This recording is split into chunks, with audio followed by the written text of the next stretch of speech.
Assalamu alaikum to everyone who's watching this video lecture. This is Waqar from Camera International Science College at Talagam. Welcome to all the student classroom training. इस video lecture में मैं उम्मीद करता हूँ इससे पहले जितने भी लेक्चर मेरी तरफ से या सर समी साहब की तरफ से डिलीवर किए गए हैं वो यकीनन आपने अच्छी तरह से समझे होंगे, उनकी प्रैक्टिस की होगी और उनको अपनी नोटबुक्स के ऊपर दर्ज किया होगा। डियर स्टूडेंट, जैसा कि आपको पता है कि मैं आपको पार्ट ऑफ स्पीच का एक हिस्सा पढ़ा रहा हूँ जिसका नाम है एडजेक्टिव, और हमने एडजेक्टिव की कुछ टाइप्स को पिछले जो कुछ लेक्चर थे उनके अंदर हमने कवर कर लिए। So right now in this lecture you can learn about another 2 types of an adjective. Adjective की मज़ीद 2 किस्मों के बारे में क्या करोगे, सीखोगे, पढ़ोगे और जानने की कोशिश करोगे। लेकिन important and most important thing that you would have to stay with me, आपको मेरे साथ रहना पड़ेगा। You would have to watch the video lecture till at the end, आखिर तक आपने वीडियो लेक्चर को यानी देखना है, इसको स्किप नहीं करना। You are not going to skip this lecture. If you try to skip this lecture you will not be able to learn effectively. If you want to learn effectively, then you will have to follow all the lecture till at the end. You are going to watch this lecture. आपने आखिर तक इसको देखना है। अगर आप skip करोगे तो आपको कोई फ़ायदा नहीं होगा, आपको कुछ भी लर्निंग नहीं होगी। अगर आप सीखना चाहते हो तो टिल एंड तक आपने क्या करना है, लेक्चर को वॉच करना है। और डियर स्टूडेंट, सबसे इम्पोर्टेंट बात प्रैक्टिस करनी है इसकी। जितनी आप प्रैक्टिस करोगे, अपनी नोटबुक्स के ऊपर चीज़ों को दर्ज करोगे, तो day by day with passage of time आपका जो ये स्ट्रक्चर है, जो आपको सीखने का जो प्रोसेस है वो क्या हो जाएगा, वो बेटर से बेटर होता चला जाएगा। So right now I have selected 2 types of adjective. मैंने 2 टाइप सेलेक्ट किए हैं इस लेक्चर के अंदर। One is related to infinite and the other is compound. Infinite ये जब अकेला लफ्ज़ होता है तो उसको हम फिनिट बोलते हैं, लेकिन जब ये किसी लफ्ज़ के साथ लग के आता है तो इसको हम इनफाइनाइट बोलते हैं। ठीक हो गया जी। इनफाइनाइट एडजेक्टिव, पहले अकेला हो तो फिनिट, और जब इन लगता है तो ये इनफाइनाइट हो जाता है। अब ये है क्या, देखिए कुछ ऐसे लफ्ज़ हैं आपकी लाइफ में, नो बॉडी, सम वन, फ्यू, मैनी, मच, ये सारे जब लफ्ज़ बोले जाते हैं, मैनी, बहुत सारे, तो इसके लिए क्या है, ये अनस्पेसिफिक होते हैं, पता नहीं है कि कौन है। when you don't know about exactly something, when you don't know about something exactly, then you can say that अनस्पेसिफिकली, आपको पता नहीं है कौन है, यानी किसी को आप मखसूस नहीं कर रहे। और जब इस तरह के लफ्ज़ नाउन के साथ लगते हैं, किसी नाम के साथ इजाफा करते हैं, किसी नाम के बारे में बताते हैं, तो उसको हम क्या कहते हैं, इनफाइनाइट एडजेक्टिव का नाम देते हैं।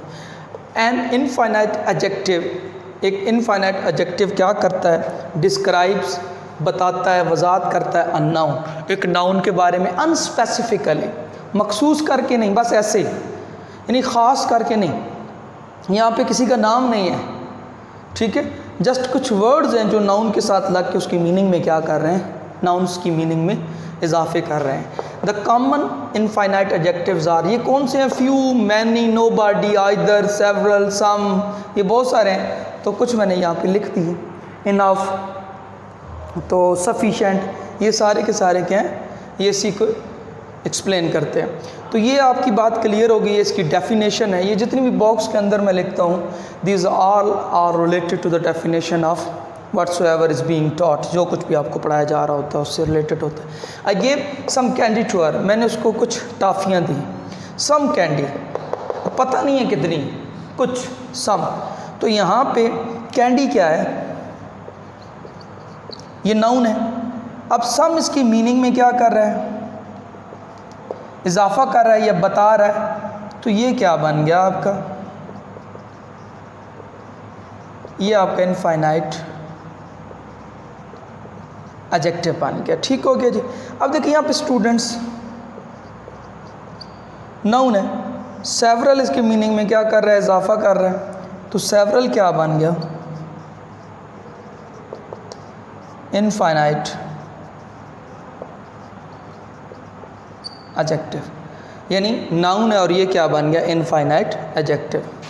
स्टूडेंट क्या है, नाउन है। अब ईच इसकी मीनिंग में क्या कर रहा है, इजाफा कर रहा है, तो ये ईच क्या बन गया, एडजेक्टिव। तो कौन सा एडजेक्टिव है, क्योंकि ये अनस्पेसिफिक है, पता नहीं है,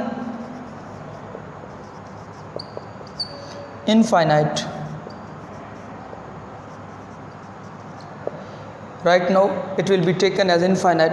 अब यहाँ पे देख सकते हैं सम, सेवरल और ईच, ये तीनों के तीनों किससे रिलेटेड है? इनफाइनाइट एडजेक्टिव से हैं, क्योंकि हमें पता नहीं है कि किसके लिए हैं, क्या स्पेसिफिक नहीं है, ये अनस्पेसिफिकली बयान किएंगे। इसके एक स्क्रीनशॉट ले लें।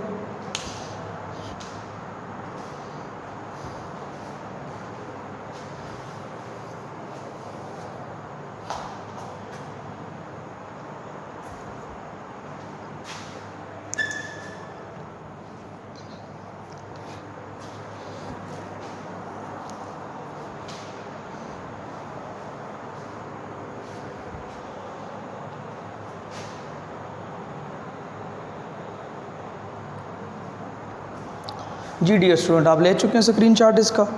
तो हमारा ये टॉपिक कवर हो गया जिसके अंदर हमने इनफाइनाइट एडजेक्टिव को डिस्कस किया। So right now we are moving towards our next topic which is related to compound. It was infinite and it is compound adjective. देखिए कंपाउंड नाउन अगर आपके माइंड में हो, याद है हाउसवाइफ, मैंने आपको बताया था brother in law, mother in law, यानी जो एक से ज़्यादा नाम आपस में जुड़ते हैं तो वो क्या कहलाता है? वो कंपाउंड नाउन कहलाता है।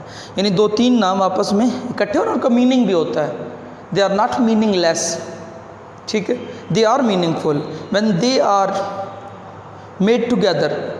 उनको जब इकट्ठा किया जाता है, व्हेन दे आर टुगेदर, उनको एक साथ मर्ज किया जाता है तो वो क्या कहलाता है? Compound noun. जिस तरह प्रॉपर नाउन इजाफा करता है ना तो प्रॉपर एडजेक्टिव बनता था। अब इसी तरह जब कंपाउंड नाउन नाउन की मीनिंग में इजाफा करे, अ compound noun, when a compound noun, जब कोई कंपाउंड नाउन दो तीन नामों से मिला हुआ एक नाम जब क्या करे, किसी नाउन या प्रोनाउन की मीनिंग में क्या कर दे या किसी और नाउन की मीनिंग में इजाफा कर दे, तो that particular compound noun will also be called, वो क्या कहलाएगा? वो एडजेक्टिव भी कहलाएगा। एट द सेम टाइम वो कंपाउंड नाउन भी है और एट द सेम टाइम वो क्या है? वो कंपाउंड एडजेक्टिव भी है। तो यहाँ पे देख सकते हैं when a compound noun describes an other noun, किसी आगे मज़ीद नाउन की वजाहत करता है, it is called a compound noun, तो वो क्या कहलाता है? कंपाउंड नाउन कहलाता है। अब देख सकते हैं यहाँ पे अगर गौर करें, सोफ़ा क्या है डियर स्टूडेंट? नाउन है। अब ये लफ्ज़ इसकी मीनिंग में इजाफा कर रहा है, ब्रोकन डाउन। ब्रोकन और डाउन दो लफ्ज़ आपस में मिले हुए हैं तो ये कंपाउंड नाउन है। बट राइट नाउ ये सोफ़े की मीनिंग में क्या कर रहा है? इजाफा कर रहा है, तो ये क्या बन गया? कंपाउंड एडजेक्टिव बन गया। यानी इसकी मीनिंग में क्या किया? इजाफा किया। अब यहाँ पे डियर स्टूडेंट देखें, स्नेक क्या है? नाउन है। ये क्या है? कंपाउंड नाउन है ना, क्योंकि तीन नाम जुड़े हुए हैं। लेकिन right now we are talking about adjective, we are not talking about compound noun. When we were talking about compound noun, at that time it was taken as compound noun, उस टाइम इसको हमने compound noun लिया। But right now in this lecture, in this topic, we are talking about adjective. तो adjective वो होता है जो noun की मीनिंग में इजाफा करे। अब इसको हम एज अ कंपाउंड नाउन नहीं लेंगे, बल्कि yet we are going to take as compound adjective. तो ये क्या बन गया? कंपाउंड एडजेक्टिव बन गया। यानी जब कोई दो नाम जुड़े हो तो वो कंपाउंड नाउन होता है, और जब कंपाउंड नाउन किसी आगे नाउन के अनदर नाउन की मीनिंग में इजाफा करे तो वो कंपाउंड एडजेक्टिव कहलाता है। इसका एक स्क्रीनशॉट ले लें।